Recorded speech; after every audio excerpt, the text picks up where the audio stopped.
Salut, bienvenue dans l'épisode 44 du Renard des Surfaces, une émission entre copains où l'on parle de sport au pluriel.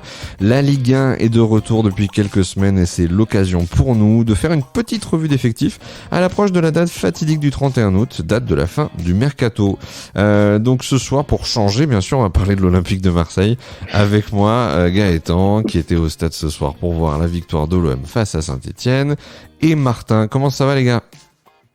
Ça va super, et toi ? Ça va bien, Martin, la forme ? Très bien, super, hein, vu ce qu'on a vu. Ouais, quand il y a une soirée comme ça avec une bonne petite victoire à la fin, en plus à domicile, ça faisait longtemps que en tant que supporter, on n'a pas l'occasion de vivre ça. Ce qui est important aussi quand on va parler de notre situation en tant que supporter de l'OM, on parle de mercato et on parle d'un mercato quand même un peu spécial parce que ça faisait longtemps quelque part qu'on n'avait pas vu autant d'agitation en interne du côté de l'Olympique de Marseille pour un recrutement estival. Pourquoi on dit ça ? Parce qu'en fait en cumulé on a 12 joueurs qui sont engagés avec l'OM dans les dernières semaines, donc c'est vrai que c'est extrêmement actif. Il y avait des départs annoncés, des gros départs annoncés, je pense notamment à Bouba Kamara, Douye Tchaletassar, qui ne se sont pas encore concrétisés. Donc on a eu beaucoup d'arrivées et on est à quelques jours de la clôture du mercato et on attend encore peut-être de pouvoir faire rentrer quelques sous. Les gars, qu'est-ce que vous avez pensé globalement, hein, ensuite on rentrera dans le détail, du mercato de l'OM ? Est-ce qu'il était surprenant ? Est-ce que vous avez été séduit un peu par la façon dont ça s'est passé ? Martin, pour commencer peut-être. Moi déjà, j'ai été très surpris, très agréablement surpris par le fait que le mercato s'est déroulé assez rapidement, on va dire, que la plupart des arrivées ont pu se faire en début de mercato, contrairement par exemple au mercato hivernal qui s'était déroulé où voilà, les arrivées étaient vraiment fin du mois de janvier, les joueurs n'étaient pas forcément prêts. Là, on a vraiment des joueurs qui ont pu commencer à faire toute la préparation en entier. Donc ça, franchement, c'était vraiment un point important à souligner, quoi. Et après, non, je suis globalement satisfait parce que à tous les postes, il y a des renforts. Et a priori, que des joueurs qui sont en mesure de jouer, quoi. Ouais, alors comme tu dis, que des joueurs en mesure de jouer, parce qu'on a qui sont prêts, quoi. Ouais, c'est ça, voilà, qui sont prêts au combat. En plus, on a confirmé que Arkadiusz Milik était blessé quasiment jusqu'à la fin septembre, début octobre, donc il est indisponible jusqu'à cette période-là. Donc heureusement qu'on a un effectif du coup qui s'est étoffé avec des joueurs prêts à l'emploi, on va dire. Ouais. Quand tu dis prêts à l'emploi, on l'a vu ce soir, et puis je vais rebondir avec ça vers Gaëtan, parce que ce soir on a 3 buts de l'Olympique de Marseille. Et sur ces 3 buteurs, on a 3 recrues de ce mercato. Tout d'abord Cengiz Ünder, donc qui international turc et qui vient de l'AS Roma. Ensuite c'est Guendouzi plutôt qui est vers le score pour l'OM, hein, Matteo Guendouzi qui vient du Hertha Berlin mais qui était prêté par Arsenal. Et ensuite pour fermer la marche, les gars, rappelez-moi, c'est Gerson qui a marqué aussi ce soir, qui vient lui de Flamengo, donc du Brésil. Gerson, c'est le plus gros des transferts de cet été, je crois qu'on parle de 25 millions d'euros. C'est celui qui a le plus duré en termes d'attente. Peut-être on nous l'a annoncé un temps et c'est le feuilleton peut-être avec Lirola qui a été peut-être le plus long dans la durée de la conclusion de l'accord entre la communication de l'OM et la réalisation de sa signature. Gerson, toi qui étais au stade ce soir, Gaëtan, qu'est-ce que tu en penses ? Il avait un positionnement, je crois, un petit peu différent dans ce match. Il y jouait au poste de numéro 10. Tu l'as trouvé bien dans l'animation ce soir ou pas ? Mieux que d'habitude. Depuis que je le vois jouer, je trouve que Sampaoli n'a pas trouvé vraiment son vrai poste ou pour l'exploiter à fond. Ou est-ce que c'est le fait que, vu qu'il n'y a toujours pas d'attaquant, est-ce qu'avec Payet, il se marche un peu dessus ? Parce que on nous vendait quand même pour quelqu'un d'un peu plus offensif. Et des fois, ou il n'arrive pas à trouver sa position et ses espaces, ou est-ce que en jouant, je pense que Sampaoli veut faire jouer avec lui et Payet en 10 et une pointe. Mais vu que Payet redescend, est-ce que ça bloque un espace à Gerson pour être un peu plus offensif ? Je sais pas. Après, je l'ai trouvé beaucoup mieux. même si en deuxième mi-temps, il a dû jouer un peu sur le côté gauche quand Luis Enrique est rentré. Mais après, je pense que ça va aller de mieux en mieux si on joue avec un attaquant, parce que en parlant du mercato, c'est le seul qui a, c'est ça. C'est que Milik toujours blessé et on fait partir Benedetto et ben, pour l'instant, tu joues avec Payet en pointe et je dirais le seul point négatif. C'est que on a eu les recrues tôt, beaucoup, parce qu'il y a eu beaucoup de départs aussi. Et là, il manque juste un point final. Ce serait bien de trouver l'attaquant avant la fin du mercato. Alors c'est vrai qu'on parle aussi parce que tu le dis, hein, le mercato n'est pas terminé, on est le 28 août, donc il reste encore quelques jours avant, je crois que c'est mardi, c'est ça, mardi 31. Et donc du coup oui, l'OM parle de recruter un énième renfort offensif. Renfort offensif, il y en a un, la personne de Cengiz Ünder, mais qui lui joue sur le côté, hein, il remplace, enfin en tout cas il a pris la place de Florian Thauvin qui est parti cet été libre au Mexique. Lui, pour le coup, c'est bonne pioche aussi. Dans l'idée de ce qu'on en voit, il prend de plus en plus ses marques. Il est présent dans l'esprit offensif de l'OM. Moi, je savais pas quoi en penser, si ce n'est que j'aime bien les joueurs turcs. J'aime bien leur façon de faire. J'aime bien, voilà. Ils ont un peu raté leur Euro, les Turcs, mais moi, j'aime bien. Historiquement, voilà, j'aime bien voir jouer parce que je sais, voilà, Hakan Çalhanoğlu, pour pas citer que lui, mais voilà, en plus lui jouait aussi en Italie, Cengiz Ünder, donc Arda Turan ou autre. Oui. pour ne pas les citer, puis Burak Yılmaz qui est champion de France, mais bon, lui, on le connaît depuis moins longtemps que ça, donc on va pas faire les footix non plus avec des Lillois, mais ouais, tout ça pour dire, ouais, peut-être bonne pioche aussi avec Cengiz Ünder. Martin, toi, est-ce qu'il y a d'autres joueurs dans cette liste d'arrivées? Alors on les a pas tous nommés, mais il y a les deux qui sont arrivés d'Arsenal, donc William Saliba et Matteo Guendouzi qui en passant par l'Allemagne, donc Ünder et Pau Lopez de la Roma qui vient pour être un peu le contender de Steve Mandanda, un Steve Mandanda un peu sur la fin, un peu difficile en ce début de saison. Ensuite on a Conrad de la Fuente. Alors ça c'est une surprise. Pour le coup, il fait de l'animation lui à gauche. Il vient de l'équipe B du Barça. Il est hispano-américain. Il a la double nationalité et surtout qu'est-ce qui pédale à gauche. Il met un jus pas possible. Martin, t'en penses quoi toi de la Fuente? J'avoue que moi, il m'a surpris. Moi, quand je pensais, au tout début, quand j'ai vu le nom apparaître et tout, bon, moi, je suis pas un On te expert dit qui c'est quoi, parce de que l'équipe ouais, B c'est pas du qui c'est. Barça. Je me suis dit, voilà, c'est encore un gars quand on nous sort, quand on les connaît, les transferts avec la Juve et tout. Je pensais que c'était un transfert un peu pas mafieux, mais bon, voilà, les échanges de bons procédés où le joueur derrière, il sert à rien, quoi. Et au final, non, pas du tout. Hein, il est vraiment prêt à l'emploi, il est vraiment dynamique et même dans les. Bon, moi, j'ai vu un peu les matchs de préparation et vraiment, il a apporté quelque chose quand il entrait. Donc, alors on verra s'il sera titulaire comme là ou pas sur la suite de la saison, mais en tout cas, il aura vraiment une carte importante à jouer et il faut croire qu'il est aussi capable de marquer, quoi. Et c'est Ouais. quand même un bon point parce que on sent que Luis Enrique, de ce côté, a quand même des difficultés pour l'instant de tout ce qu'on a vu de ce côté-là, quoi. Ouais, j'allais rebondir là-dessus parce que en quelques matchs, De La Fuente a complètement occulté Luis Enrique. En tout cas, il a complètement bougé de la composition de Sampaoli parce qu'il est systématiquement sur le côté gauche, hein, De La Fuente. Donc ouais, en tout cas, il nous donne de l'espoir. Quand on le voit jouer, on se dit, ouais, ce mec-là, il a tout pour faire plaisir aux supporters de l'OM, à cavaler sur son côté, à mettre de l'animation, à mettre un petit peu le feu. Donc on se dit, ouais, pourquoi pas, c'est pas mal. Ensuite, on a Luan Pérez, donc une recrue défensive qui vient de Santos au Brésil, qui s'est donc fait agresser à Nice. Là, on a juste vu des photos passer. Bon, moi, c'est tout ce que j'ai vu de lui pour l'instant. Je t'avoue, j'ai pas réussi à rentrer complètement dans les matchs de l'OM à part le dernier. Mais Luan Pérez, voilà, moi je demande d'avoir ce qu'il fait, mais il a montré de l'autorité, je crois, défensivement sur ces quelques apparitions. Donc pourquoi pas, Gaëtan, t'as peut-être un truc à dire sur Pérez? Ben, ce soir, homme du match. Très, très solide Ouais. derrière. Et très propre, qui va de l'avant et qui, même si quand des fois ben, tu relances derrière en faisant le 6 mètres au défenseur, tu la renvoies à Mandanda, ben, c'est lui qui prenait le risque ben, de partir de l'avant, d'éliminer un attaquant. Et franchement, à la fin, je croyais qu'il allait même faire une montée et marquer tellement il était chaud. Mais non, franchement, au début, il a mal commencé avec le CSA Montpellier, mais il peut pour rien. Et même contre Bordeaux, pareil, où Mandanda, il montre son âge en n'y arrivant pas à fermer son premier poteau.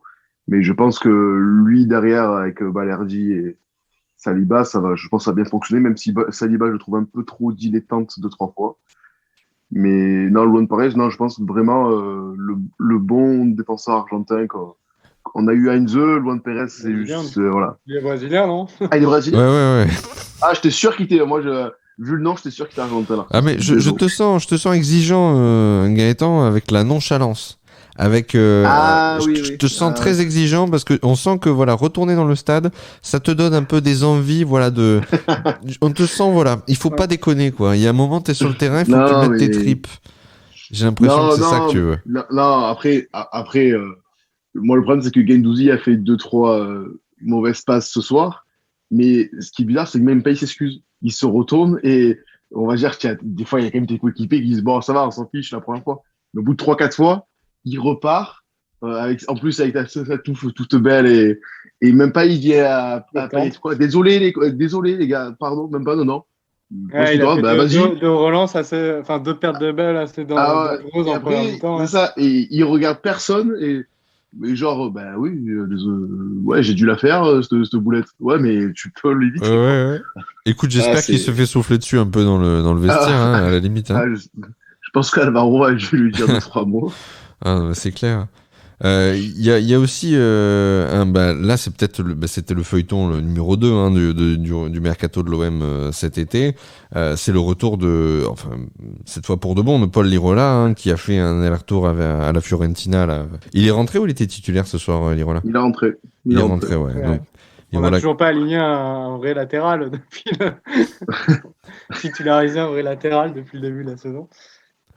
Ouais, mais Martin, toi, Lirola, ça te satisfait de le voir à nouveau en bleu et blanc ce soir? Oui, clairement. Je pense que c'était vraiment une des bonnes recrues de la. Je pense que c'était la meilleure recrue de la deuxième partie de saison. C'est le chouchou un peu. Il est parti pour être le chouchou un peu là, non? Mais oui, non, c'était vraiment. Je pense que c'était vraiment la bonne pioche de l'an dernier, quoi. Je pense que ça faisait vraiment partie des gens, du sang neuf qui a été apporté et qui a permis de bien finir la saison, quoi. Qui est offensivement très très intéressant.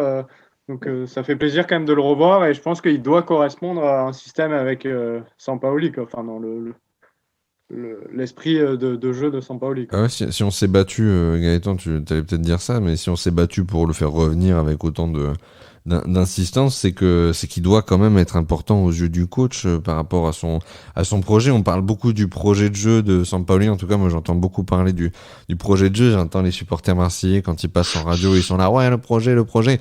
Gros, on a joué 3 matchs, attends devant le projet, te chauffe pas. Quand on va perdre 6 matchs d'affilée, tu vas voir le projet, ça va plus te plaire non plus. Mais on est juste au début de la saison, attendons de voir. On se chauffe pas trop. Moi, si je vois des matchs comme le match de ce soir là, si on continue à faire des bonnes prestations comme ça, moi ça me gêne pas de croire au projet de Sampaoli, mais voilà, il faut qu'on se calme. On a oublié que la saison dernière, on est passé, il y a eu des moments très compliqués. On voyait la saison bouler.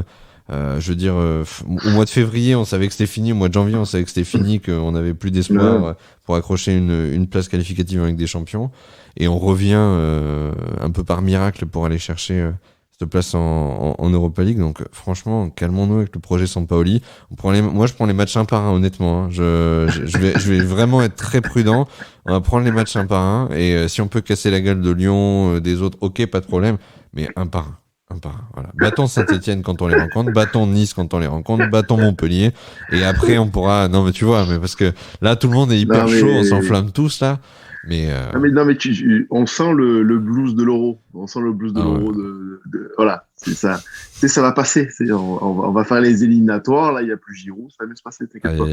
Oui, non. Alors ça fera l'objet d'autres discussions, bien sûr. Ça sera notre débat. Exactement. Mais après, on est très content parce que il y a 2 ans, tu es quand même qualifié en Ligue des Champions en n'ayant pas trop de jeu, mais oui, tu as des joueurs qui sont surchauffe comme Benedetto et Payet. L'an dernier, ben, tu sentais venir la chose. Je sais pas pourquoi, ben, Payet que tu vois pas en forme, pas trop de recrutement. Tu te dis, Benedetto, il va jouer 3 matchs dans la semaine, il sera au bout de sa vie alors qu'il remet des croisés. Ça va pas louper. Là, tu changes d'entraîneur. L'entraîneur dit, ben, on mise tout sur le jeu et sur l'animation plutôt que sur 3 mecs qui vont éliminer un joueur et mettre un centre ou un but. Et ça a marché. Et l'an dernier, surtout, c'est Lirola le meilleur joueur de la deuxième partie de saison. Donc c'est pour ça toute on va dire la hype et le côté où les supporters étaient contents qu'il revienne parce que lui a vraiment Il a mouillé le maillot, quoi. sur tout le terrain, mouillé le maillot, s'est donné sur tout le terrain et avec ce projet de jeu là, c'était vraiment la pièce essentielle parce que le problème c'est que sur le côté gauche, ben Mavi était blessé et qu'on avait comment dire personne pour Sampaoli. Et c'est vrai que là de se dire ben on reprend quand même notre ailier droit sur le côté, voire au pire arrière droit si on joue à 4, on va dire, au milieu du match, alors que d'habitude, on joue toujours à 3, on va dire. Mais c'est vrai que c'est la pièce essentielle qu'il fallait. Et surtout, comme dit Martin, vu qu'on n'a pas, on va dire, moi, le problème de ne pas avoir de latéral ou de métier, c'est pas le souci. C'est que surtout, il faut quelqu'un d'autre de plus pour faire tourner l'effectif parce que, comme on a dit, on va jouer l'Europa League. Donc, on va être court après. Physiquement, on va être court parce que le c'est Sampaoli, le gars, il a l'air d'être quand même assez exigeant physiquement avec ses joueurs. Donc si t'es court et si tu peux pas aligner un titulaire à chaque poste dans le schéma de jeu préféré de l'entraîneur, ça va être compliqué quand même. Hein. Donc c'est préoccupant. Non, c'est super d'avoir récupéré Lirola parce que c'est vrai qu'en effet, il va faire du bien. Il va vraiment faire du bien à ce niveau-là.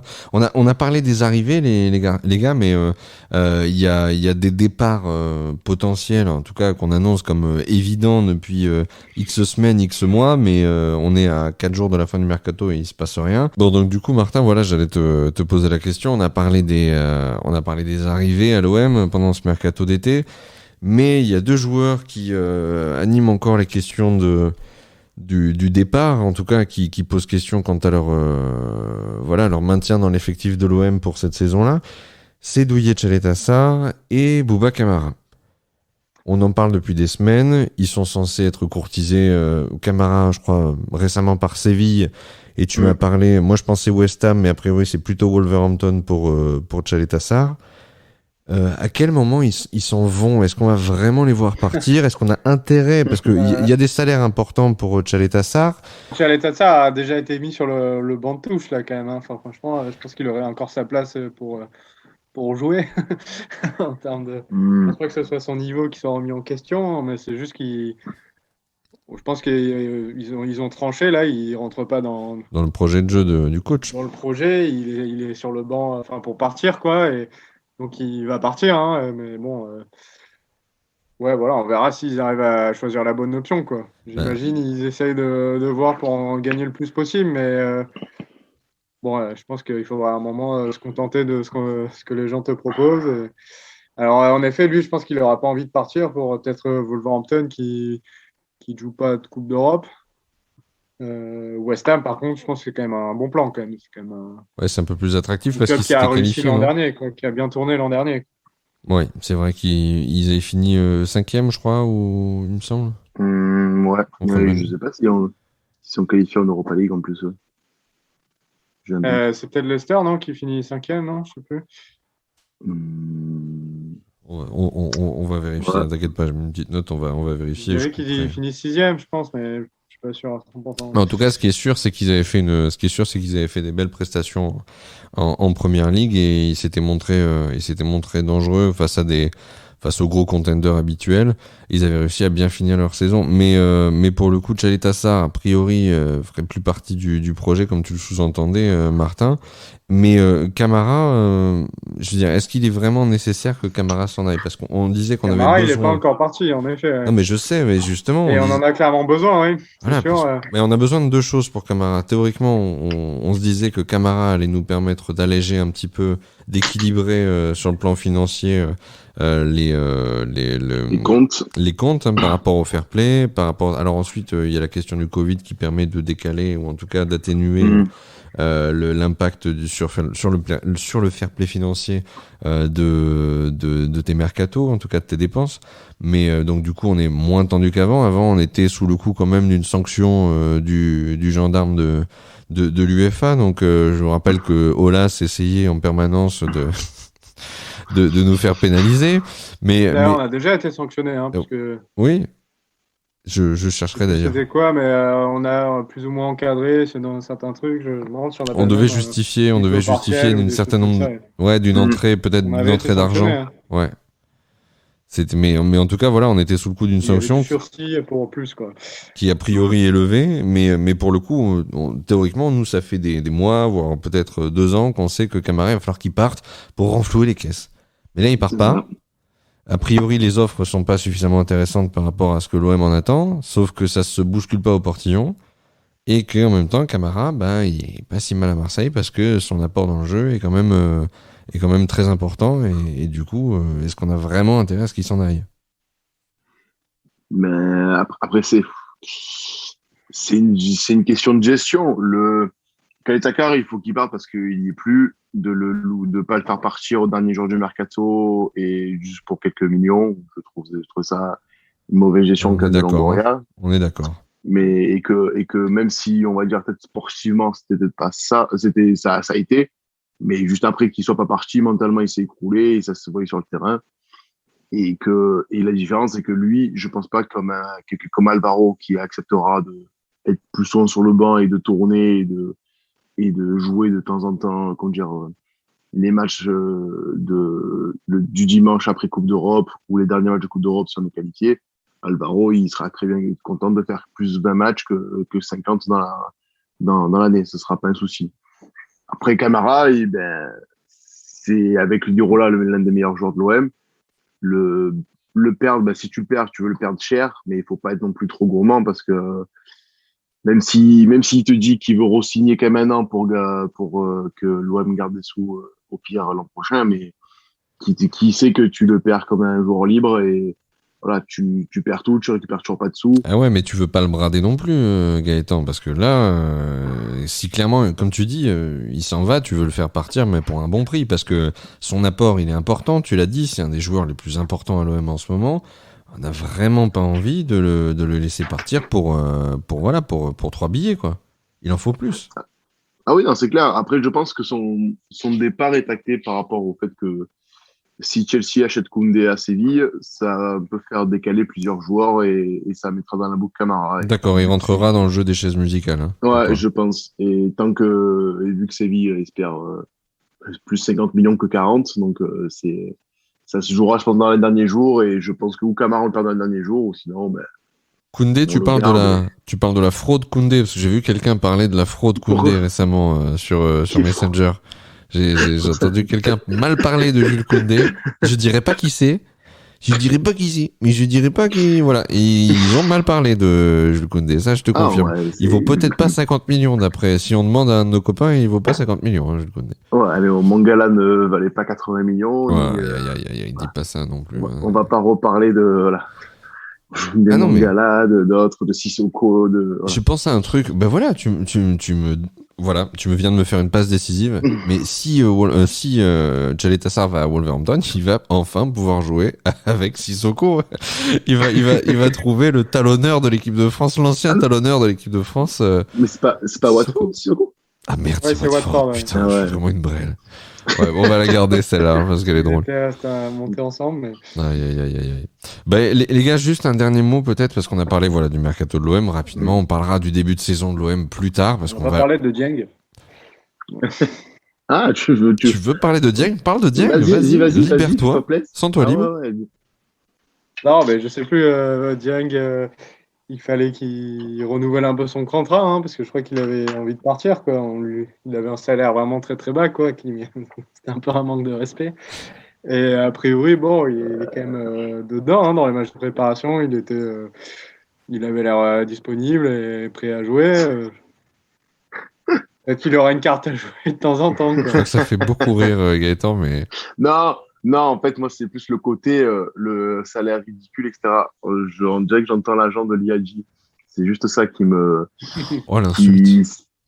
Non, mais le problème, c'est que j'adore tous ces jeunes joueurs et il faut qu'ils jouent un peu plus. Je suis d'accord avec Martin, mais il faut pas qu'ils négocient trop non plus entre l'IAG et l'arrière gauche qu'on a perdu. Un match, Dieng, il a marqué et tout. Match officiel. Mais l'IAG avait joué 3 matchs et même contre la Juve et voilà. Et même le jeune qu'on a fait partir à la Juve qui ne fait pas grand-chose. Ake, ben, au final, il se fait bien taper sur les doigts parce que niveau hygiène de vie et compagnie, c'est pas trop ça. Et l'arrière gauche qu'on a perdu, qu'on n'a pas fait signer, c'était qui déjà Celui qui était à Sochaux, prêté à Sochaux, là. Ouais, je pense. Je sais plus qui c'est qui est parti. Rokia. Ouais, Rokia, c'est la même chose. Il demandait presque 50 000 dès le premier contrat en tant que pro. Faut le redescendre sur terre.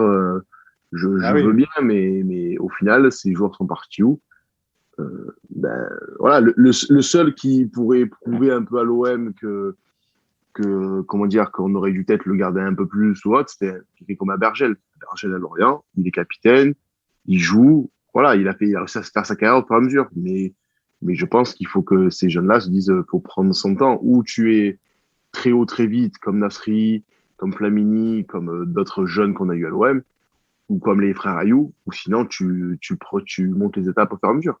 Mais de suite se braquer et dire ah mais je dois avoir plus de temps de jeu parce que j'ai fait 3 matchs de préparation, on va se détendre vite. Ouais, et puis ça se saurait si à l'OM on mettait tout le temps les minots en avant et si voilà, c'est ça aussi. Voilà, si, la politique du club, c'est pas ça. Voilà.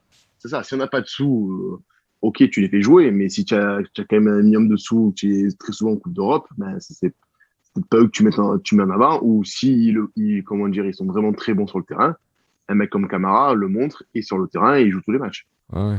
Mais à l'OM, on veut des noms. Hein. Donc, si tu veux, le problème des jeunes, c'est que il faut vraiment sortir du lot, il faut vraiment être excellent. Et si t'arrives avec, comme tu dis, avec le boulard et des exigences salariales trop décalées par rapport à ton niveau de jeu, ou alors par rapport simplement au projet de jeu de l'entraîneur, on y revient toujours au fameux projet de jeu.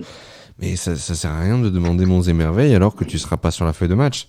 Donc il y a un petit décalage et pourtant c'est con parce que l'OM on est souvent pointé du doigt comparativement à d'autres clubs en France qui arrivent à vraiment intégrer à partir de leur centre de formation des jeunes joueurs à leur effectif titulaire en Ligue 1. Moi je pense à Lyon notamment qui est capable, enfin moi j'aime beaucoup Melvin Barr sur le côté gauche, c'est un exemple comme un autre parce que ça me vient comme ça, mais typiquement nous voilà on arrive de temps en temps, il nous vient un Camara, comme tu dis, tu parles de Nasri, de Camara, de Flamini, mais voilà, Flamini, Nasri, ça remonte quoi. Et c'est quand même compliqué parce qu'on n'arrive vraiment pas durablement à garder ces mecs-là parce que il y a un problème au niveau de la com, au niveau de l'échange, au niveau du boulard, il y a quelque chose qui se fait pas, alors que d'autres clubs en France arrivent très bien à le faire.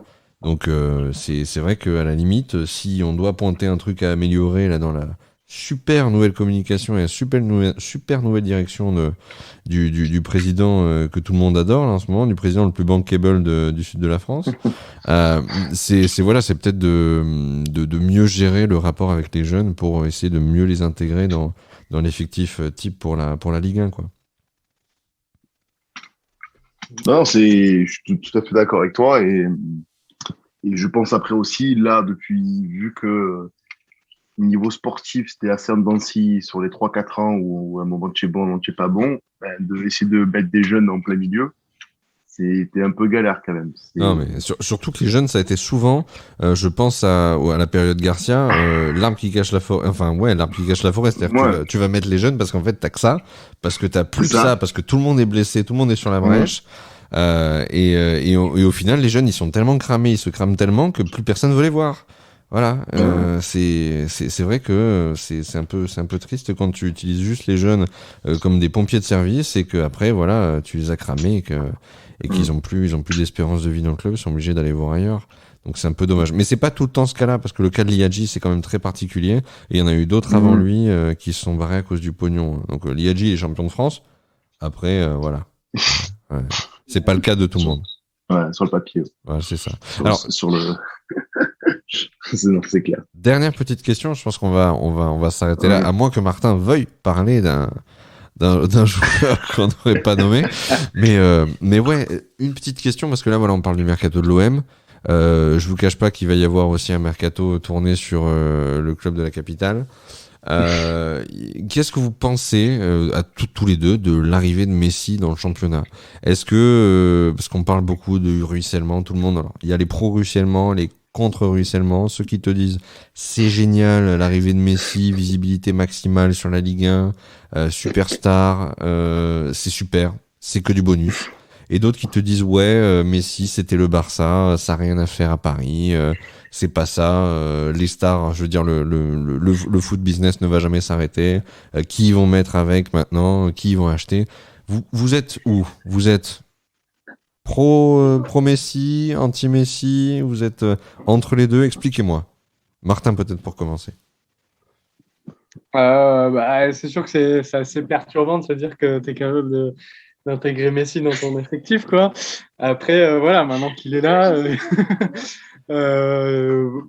oui, j'imagine que c'est quand même bien pour l'intérêt. Enfin, les gens peut-être voilà, achèteront des maillots d'une équipe de France, française, pardon.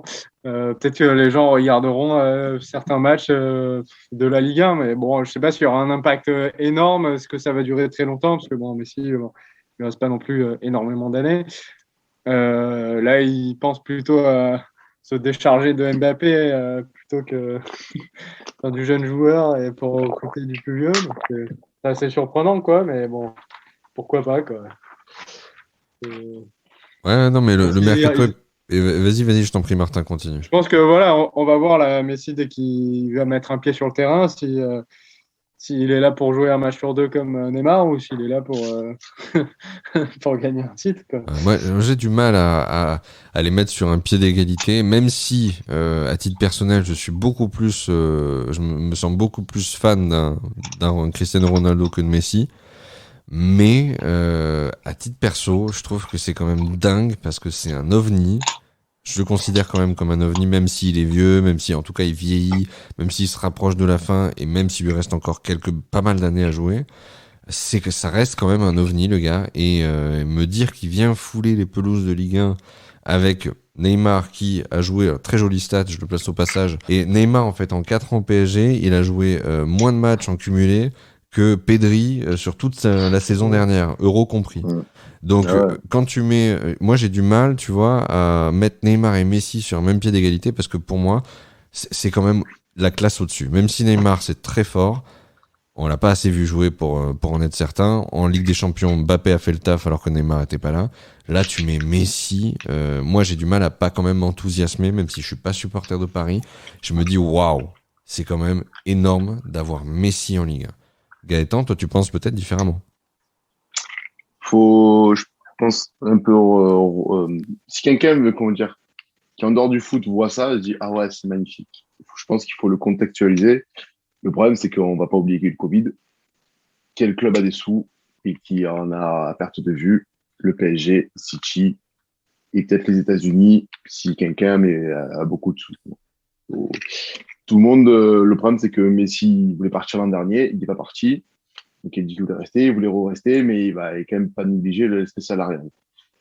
Donc le problème, c'est que dès qu'il y a eu changement de président, Laporta a dit on a 1,3 milliard de dettes, comment on le gère? Au début, elle a dit bon, s'il vous plaît, vous aimez tous Messi, baissez votre salaire. Au début, quelques-uns ont dit oui, vous avez Messi, et après, bien sûr, ça devait coincer. En plus, vu que la DNCG espagnole a resserré les vis, donc Messi s'est dit quoi? Qu'est-ce que je fais? Est-ce que je reste, mais parce que gratuit, et après, j'essaye de voir si on peut s'arranger, ou est-ce que je trouve autre chose? Le PSG a profité de la chose. Entre ce qu'avant le PSG a quand même fait Wijnaldum en disant on peut payer un meilleur salaire qu'à Barcelone, ben lui, il est venu en courant. Ramos, même chose, lui, il est venu en courant aussi. Bon, Donnarumma, c'est autre chose. Lui était libre. Je pense qu'il voulait rester en Italie, mais la Juve a plus de sous. C'est Voilà, le Milan qui voulait pas lui mettre un gros salaire. C'est encore une question de gros sous aussi. C'est ça. Et le problème, c'est ça, c'est que le PSG, ils sont opportunistes, donc ils vont tenter le coup. Que Messi fasse une com, je veux rester, et voilà, j'ai pas pu, etc. C'est de bonne guerre. C'est comme Ronaldo qui, au final aussi, part de la Juve. Il veut aussi des gros sous, un dernier gros contrat, et c'est aussi que l'équipe de la Juve n'est pas compétitive. Ben oui, il rentre à United, même si depuis 3 jours il voulait aller à City. C'est ça, il s'est fait courtiser toute la semaine par City, et puis au dernier moment, c'est United. Bon, Mais, c'est pour ça. Donc après, moi, pour la Ligue 1, pour Messi, ben, je trouve que ça fait plus équipe FIFA que toi, que tu fais quand toi tu joues, comment dire, tout seul à la play et que tu prends tes meilleurs joueurs. Est-ce que de là, grâce à Messi, on aura plein de sous? J'y crois pas. Avec l'histoire de tant que les dirigeants, comment dire, au-dessus, n'arrivent pas à faire que notre championnat soit attractif, ça viendra pas. C'est pas qu'un joueur qui va faire que le championnat Ah soit non, attractif. ah non, mais Gaëtan, Et, sans te couper, sans être même sur le débat de l'attractivité du championnat ou de sa rentabilité grâce à Messi, Mmh. moi c'est juste comment te dire, l'aspect humain de la chose. Dire que un joueur comme Messi peut venir fouler les pelouses de Ligue 1, être visible par toi quand tu vas aller au stade. Je veux dire, Messi. Je veux dire, pas tout le monde a la chance d'avoir vu Messi jouer dans le stade, pas tout le monde a la chance d'avoir pu aller au Camp Nou pour voir un match. Moi, j'ai jamais vu jouer Ronaldo dans un stade, j'ai jamais vu jouer Messi dans un stade. Aujourd'hui, je pourrais en voir un des deux en allant au stade à Bordeaux ou à Marseille ou quoi. C'est je suis d'accord que pour l'aspect pognon, pour l'aspect si t'es fan du Barça ou pour plein d'autres aspects, voir Messi céder aux sirènes du fric du PSG, ça peut être un gros problème. Comme tu le dis en plus, il y a des atermoiements, enfin plus que des atermoiements, des gros problèmes entre les diffuseurs et les intérêts de la ligue et les intérêts des diffuseurs par rapport au contrat qui avait été signé. Amazon, enfin je veux dire, le coup de Mediapro n'a pas servi de leçon à la ligue, qui a fait revenir une nouvelle partie dans la Diffuseur, danse, et voilà, et a cédé aux sirènes d'Amazon au lieu de rester avec Canal qui pourtant avait tendu la main pendant la période du Covid où c'était très compliqué, où il fallait des sous, où il fallait un diffuseur pour pallier aux défaillances de Mediapro. Donc comme tu me dis, théoriquement, voilà, si Messi avait été peut-être signé plus tôt par Paris, ça aurait pu être un objet de levier financier pour faire rentrer davantage de sous pour les droits télé. La Ligue aurait pu négocier ça, il se retrouve un peu peut-être le bec dans l'eau là-dessus. On gagnera pas de sous, les clubs ne gagneront pas de sous là-dessus grâce au PSG. Ouais. Ok. Mais moi, je peux pas m'empêcher de m'émerveiller un tout petit peu en disant putain, Messi quoi. Messi. Ouais, Le après, gars ouais, que c'est tu vrai que ça, vois ouais. briller depuis qu'il a 17 ans au Barça, Ouais, mais ça reste un truc ouais. énorme. Après, je me dis, je suis comme toi. D'un côté, je me dis oui, ah Messi, et tout. Mais je me dis, Messi fait une carrière. C'est pour ça que d'un côté, je suis entre deux. Si c'était voilà C'est pas Beckham quand même, c'est pas Beckham. Il vient pas pour vendre un maillot, pour faire une année ou 6 mois ou 8 mois. C'est pas ça qu'il veut faire. Il veut gagner la Ligue des Champions là. Il vient pour gagner la Ligue des Champions, un peu comme Ronaldo oui, retourne à United. C'est comme tu l'as dit, il était dans une équipe plus compétitive. Mais si c'est pas qu'il est dans une équipe qui est plus compétitive, c'est qu'il réduit son salaire de 50% et il peut pas rester au Barça. Donc il va où? Il va où à City qui vient de claquer 170 millions sur Grealish et qui a pas les sous pour le payer, ou à Paris qui vient de faire d'affilée demi-finale et finale de Ligue des Champions. C'est en vrai, c'est pas un barreau ouais. d'honneur encore. Il en a Non, encore sous la non. pédale. Hein. Ouais, Ah ouais, l'an dernier, il a quand même marqué un bon paquet de buts, hein, 30 en championnat. Tempère-le un peu, viens le tempérer un peu parce que je le vois là, Gaëtan. Il essaie de nous faire croire que Messi est à l'aube de la retraite. Il a pas fait une saison moisie aux États-Unis. Ah ouais, non. Comme ça, Il joue pas sur une au saison Seattle où Sounders, merde. il a dû jouer voilà, plus de 30 matchs ou 35 matchs, je crois, en championnat.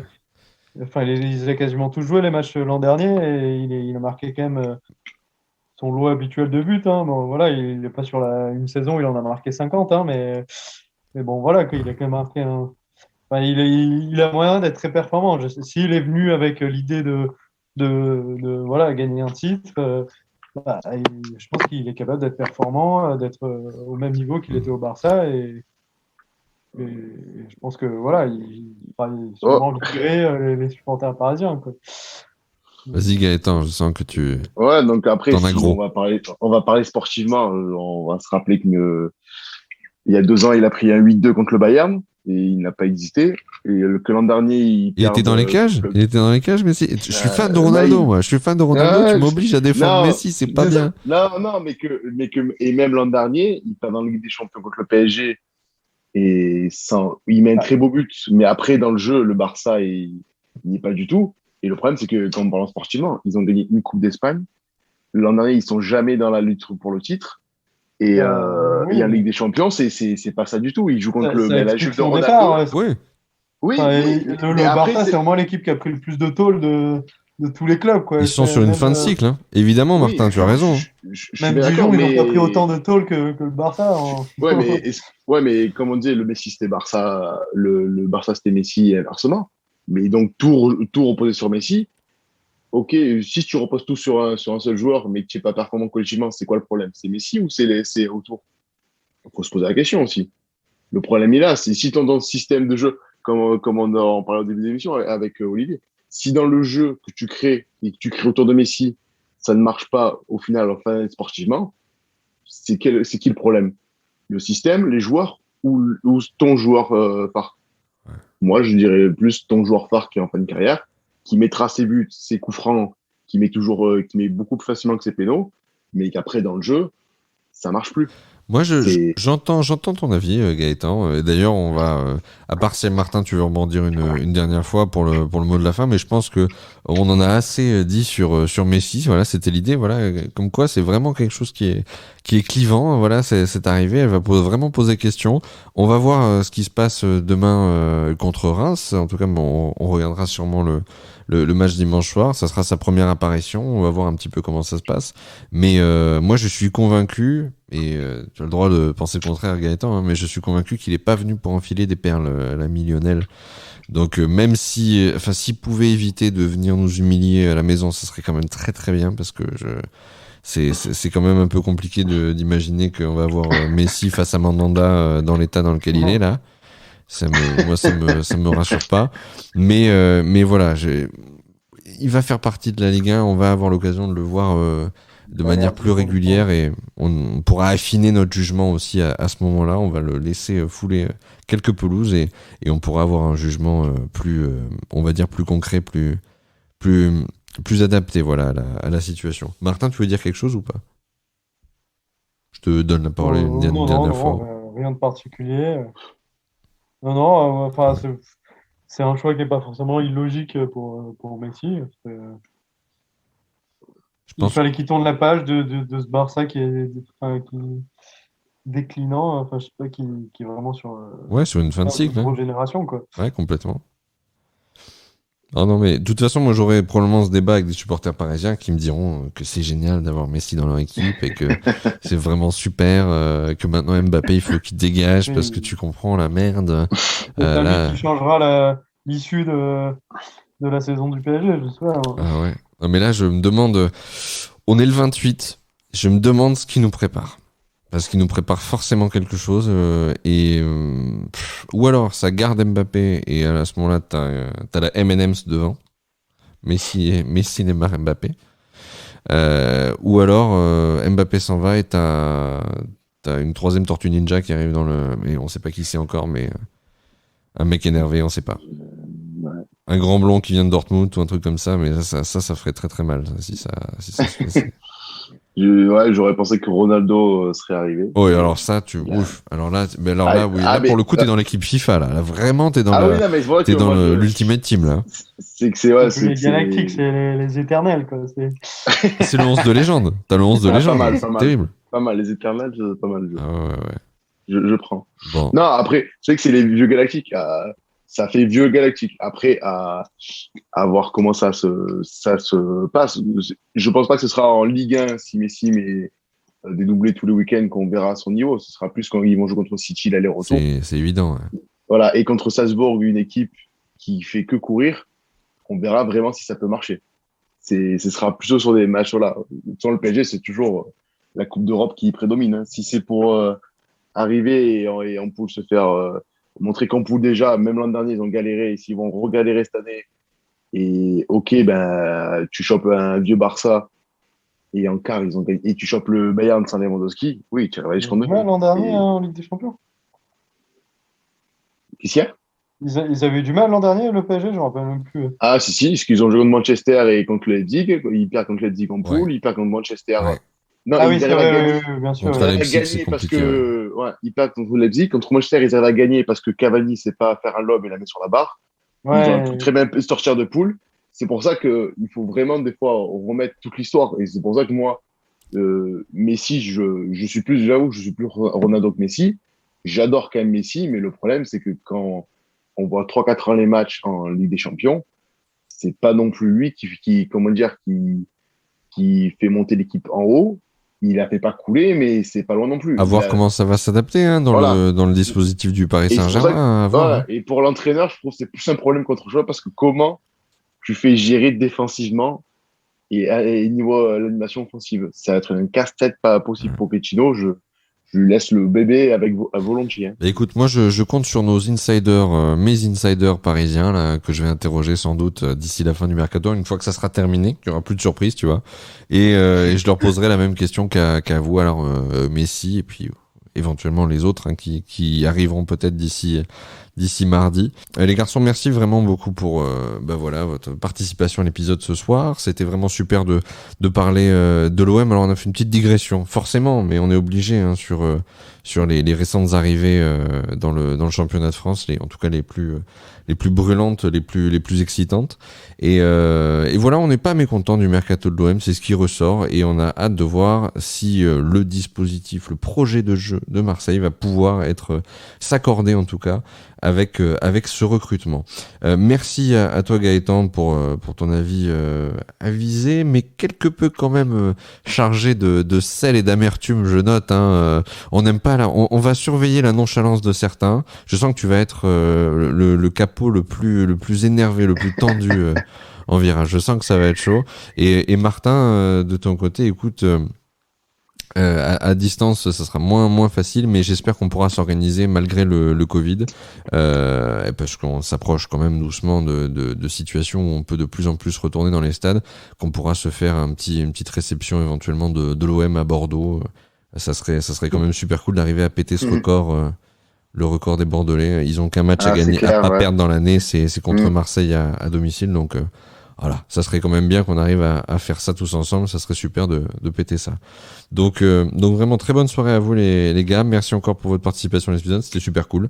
Encore une fois, je redis, hein, le renard des surfaces, sans vous, ça n'existe pas, ça n'est rien du tout. Donc on est rentré de vacances, on va pouvoir un peu s'intéresser à tout ce qui se passe dans le monde du sport et la Ligue 1 nous promet de belles surprises. En tout cas, bonne soirée à tous les deux et à très vite sur le renard des surfaces. Ciao les gars. Ciao, ciao les. Ciao.